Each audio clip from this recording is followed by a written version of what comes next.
Hi there, it's Peter here from SailPro. In this video, I'm going to show you how or explain what start line bias is using our SailPro race simulator. And so for those that have not done a lot of sailing or you're new to yacht racing, hope you find this of interest and hopefully gives you a bit of an idea about how important it is to understand start line bias when you're starting your yacht races and how it works. So in this demonstration, like all of them, I'm going to be using our SailPro simulator. You can access it yourself by simply going to our website. You'll see it there on our website, sailpro.app. Or typing in this URL here, sailpro.app/sim, and I'll include that in the comments in the video below. Okay, again, please don't forget to like and subscribe to our videos. It'd be super helpful if you can do that. All right, so start line bias, basically what is it? Well, it's basically when you have a start line that's not perpendicular to the wind direction. And, you know, most race committees, what they strive to do is set up what we have is, in this example here, is a very true course. That is the line is at 90 degrees. It's 90 degrees perpendicular to the wind itself. Okay, so this here is an example of a perfect start line. But the reality is that never happens. In fact, I think I'm quite confident in saying that it would never ever happen. It would never ever be that true. It's just impossible. And the reason why is that firstly, the wind, it moves around a lot. So the wind will tend to go, and I can use my wind meter here to show, you know, the wind will shift left to right, depending on the type of wind and type of breeze it is, whether it's oscillating or it's persistent. So it will move around. And so therefore the start line, as you can see in this case here, is no longer perpendicular to the first mark.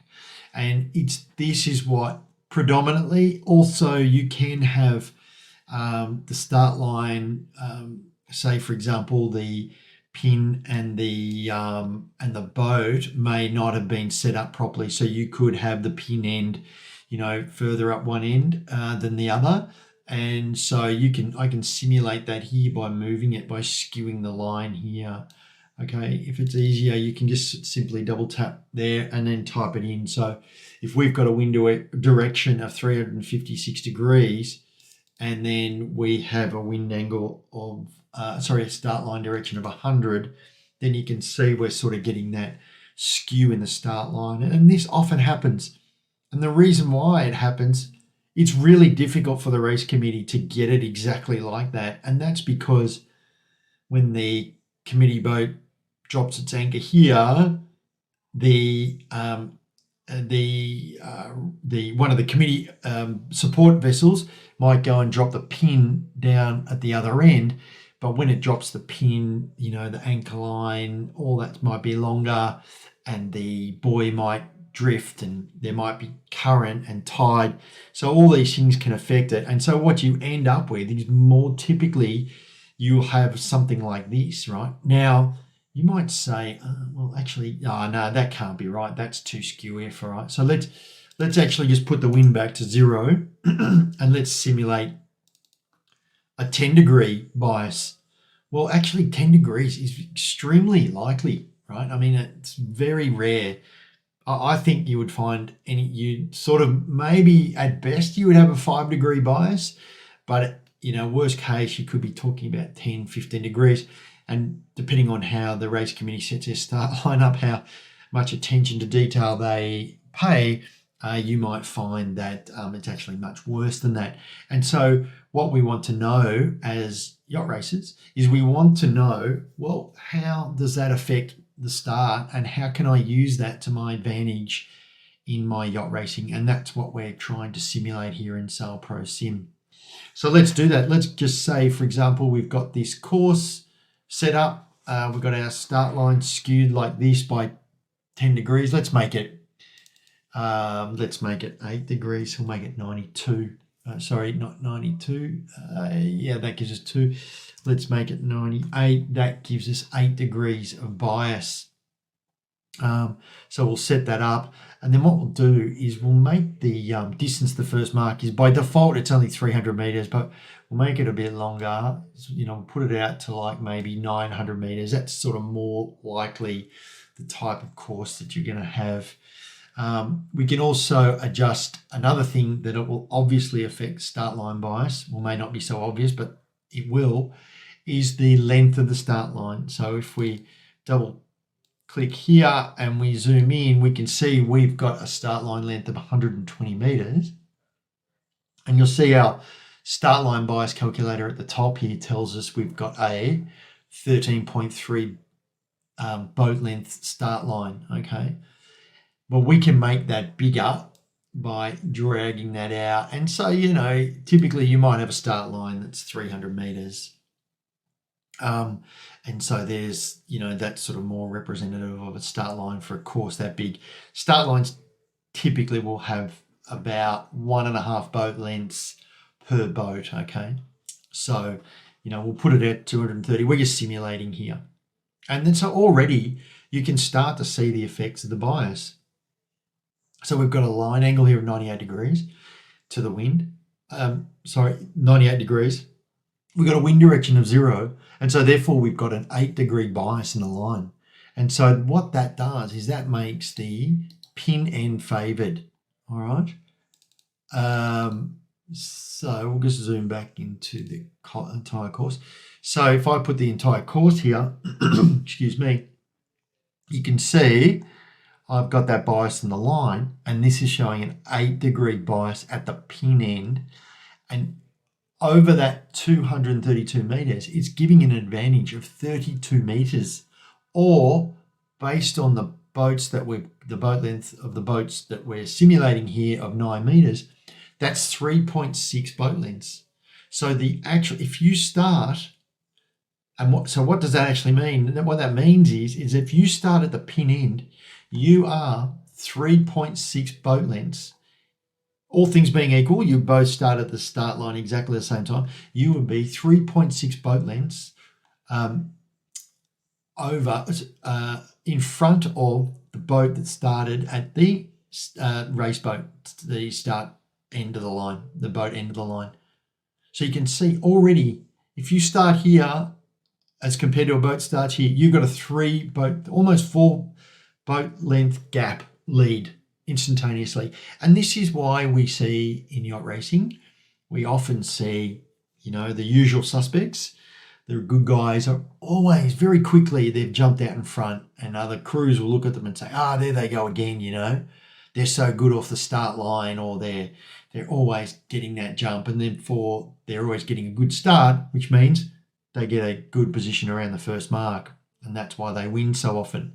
But start line positioning, it has a very big effect on your ability to be one of those boats. All right, if you are not starting the start line and you don't know what bias is in the start line, well, you are putting yourself at a disadvantage to the boat that does. And you can see here by nearly 4 boat lengths. 4 boat lengths, that's 32 meters. That's a lot, right? So, actually this is an 8-degree shift bias, and it can be more, because what happens is the wind moves.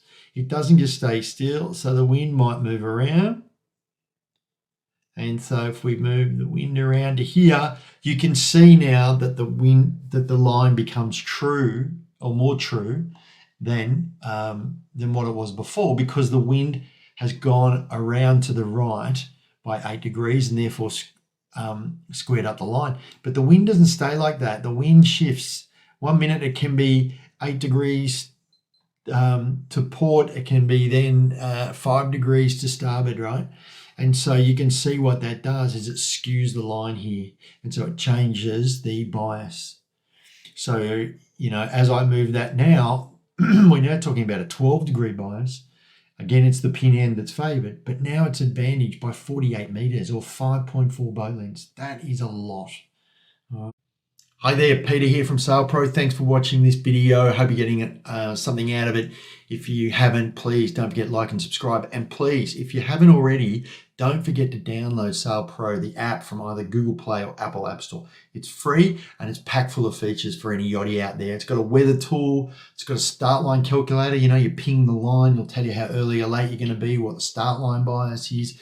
Got a course navigator. You can put your course in there, your race, you know, say for example your Wednesday night around the Cairns racing or your Saturday over racing. You plug all that in there, and so when the race committee says we're on course 7, bang, you hit the course 7 flag, and it's got the marks in there. It'll tell you how high or low you're on the marks. It'll tell you whether you've reached the ley line. It'll tell you whether you're in the 3 boat length zone. It'll record all of it and then give you statistics and analytics about the race. Our race tracking tool allows you to track an entire race and then stream that live on the internet so that anyone can watch it. Boat management, so we can store all your boat information like your insurance documents, your measurement certificate, your crew details. But what's also cool is you can store all of your maintenance tasks, your inventory, all that sort of stuff, so you don't forget, right? It's got an anchor watch system. It's got the international sailing flag. It's got direct access to the racing rules and a bunch of other features with heaps more to come. So why not download it for free from either Google Play or Apple App Store? Okay, let's get back to the video. And so you can see that here.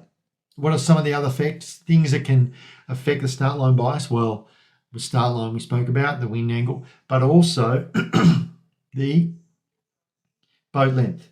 So if I decrease the boat length, yep, what does that have?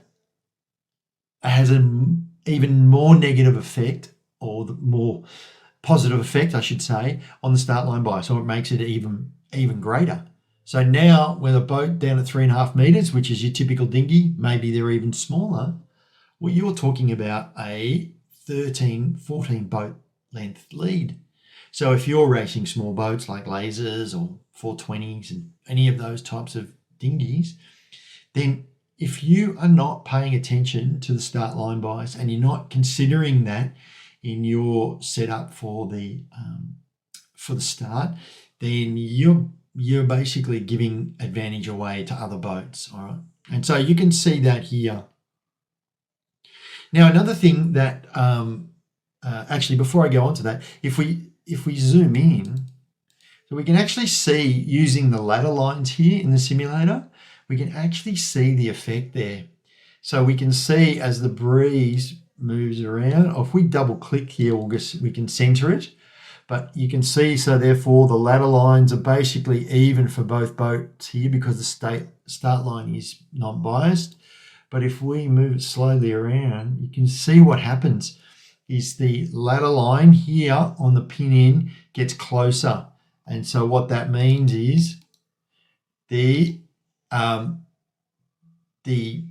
end here is closer to the top mark. And so that is what we are sort of seeing, and that's why we have these ladder lines here. You may have seen these in the America's Cup on TV, and they'll show this, okay? And so you can use the simulator to simulate that. Another thing that people often think, though, is that, oh, what if the mark, the mark can't be true with the start line either, can it? And that's correct, it cannot be. It cannot be. It's almost impossible for the race committee to line it up in the center of the start line and then keep it that way. It's impossible because the start line moves around, boats move around, marks move around, and so forth. But with the simulator, you can simulate offset, which is what we call mark offset here. And so I can come to the mark offset and I can slide that over, say, to starboard by 30 degrees. And now we can simulate that as well. All right, so now this is much more like what a course really is. You know, you've got a bit of start line bias.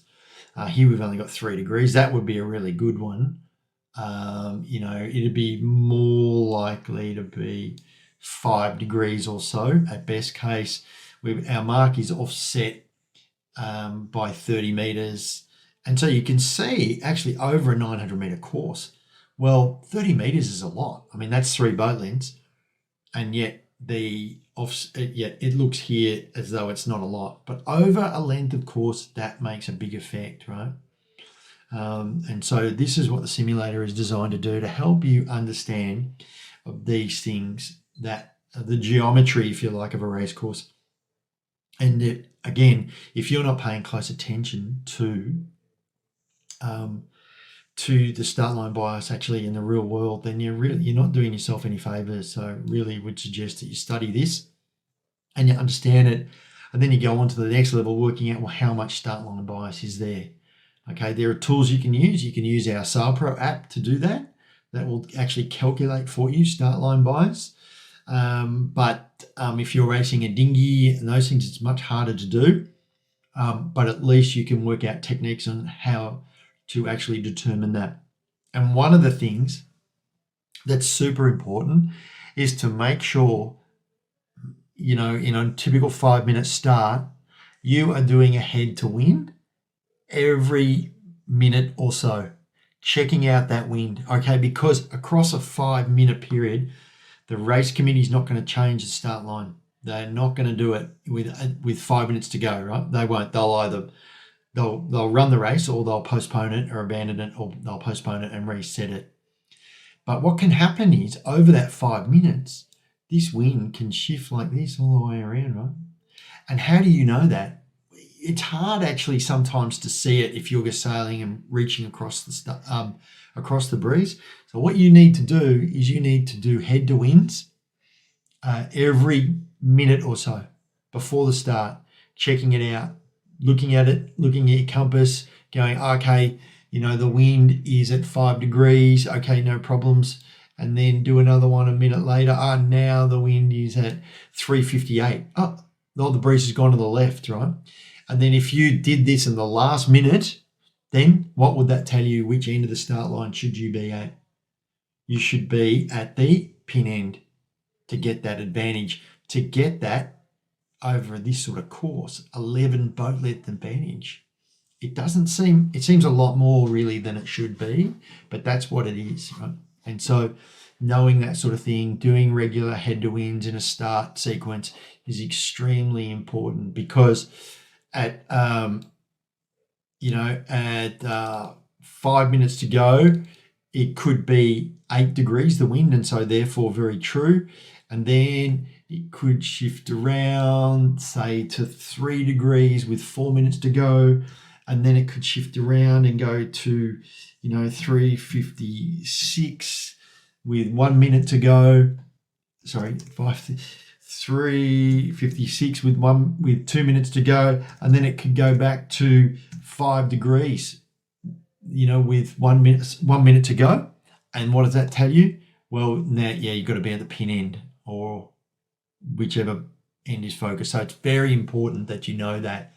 And once the line has been set and you are able to do those head to winds, and you know how to do them effectively and true and repeated, and you're able to repeat them accurately, you can easily work out which end is favoured, and therefore get the jump on your competition. All right, so that's sort of explaining how to use the tool to show that. But let's actually simulate that now. What we'll do is we will take our boats here, and we're just using our auto mode with inside SailPro. So this is the simple way to do it.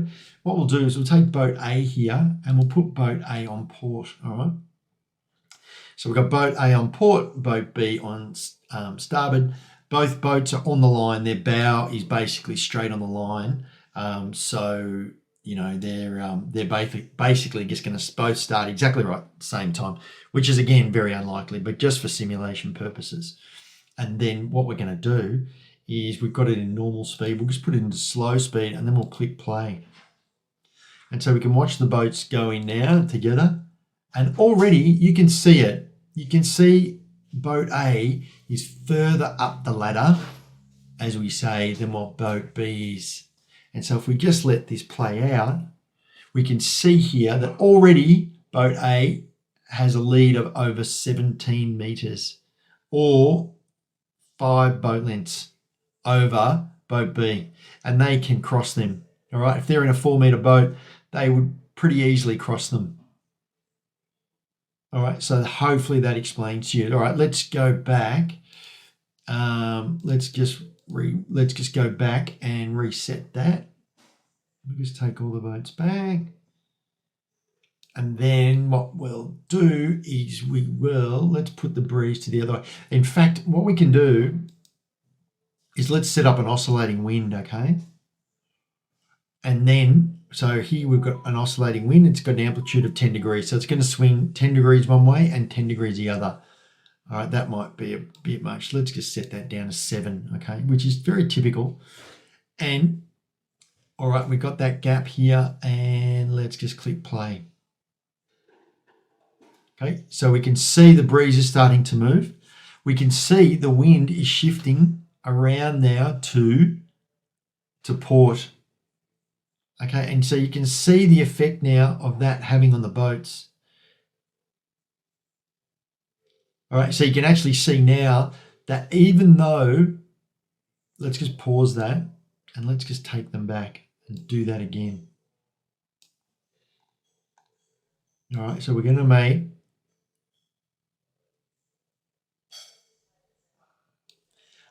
the boat A the pin end, the favoured end of the line, okay?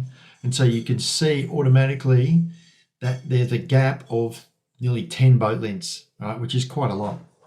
But we're going to start an oscillating breeze, which is going to shift to the right first, and then let's what happens. So at this case, where they're set up at the moment, well, boat A is closer to the mark. They're further up the ladder lines than what boat B is by 34.6 meters, almost 35 meters. But when we click play, what we can see is the breeze is starting to shift. We can see that lead is going down. All right. Why is that? Because see, the ladders are starting to true up. The breeze is starting to square up to the line. And so by the time the boats come together, boat A is still going to be in front, but that lead has been significantly reduced. Right now, the breeze will start to go back the other way, and then that will change that effect. So you can see that effect of it, the lead now swapping. All right. So yeah, that's start line bias. Now, of course, that actually also, we'll just stop that. That also corresponds exactly to, you guessed it, finish line bias. So the finish line is basically exactly the same but opposite to what the start line is, okay? So you can see here, if I just zoom out, we've got our downwind course here. We've got our breeze, which is, we'll just center it. And then we'll take our mark offset. Oh, that's something that we didn't show.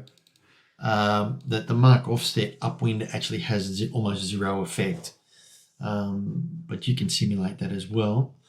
All right, so we'll just double click that.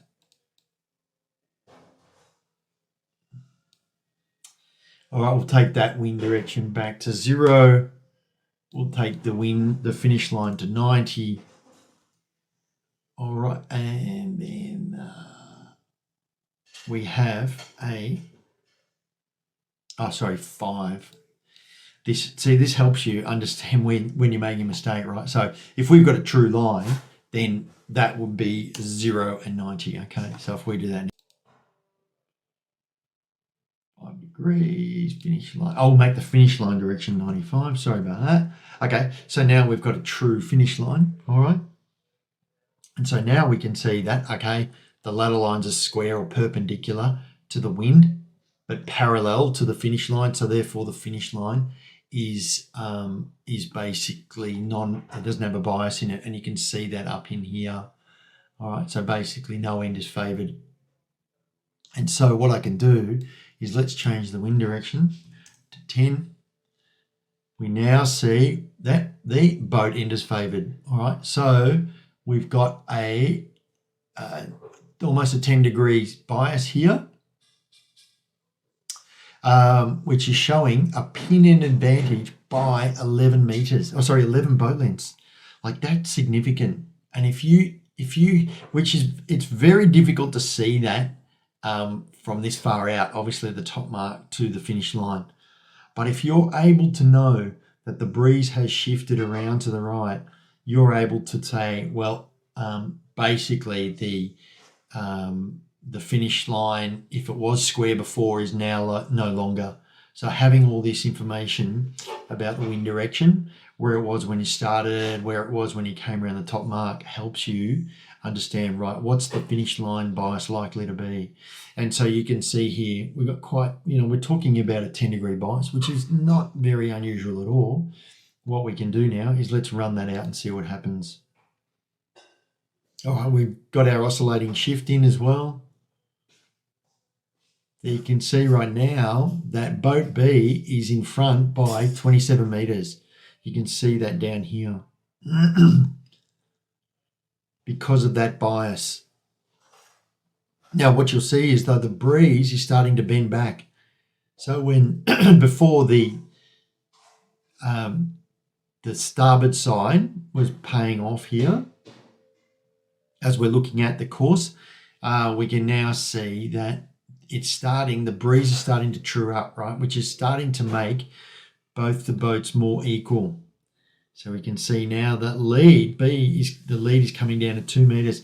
And as that breeze bends back and the bias starts to swing to the other side, you'll start to see now the lead has swapped. So now boat B is behind boat A by 5.7 meters. Let's speed that up. Let it play out.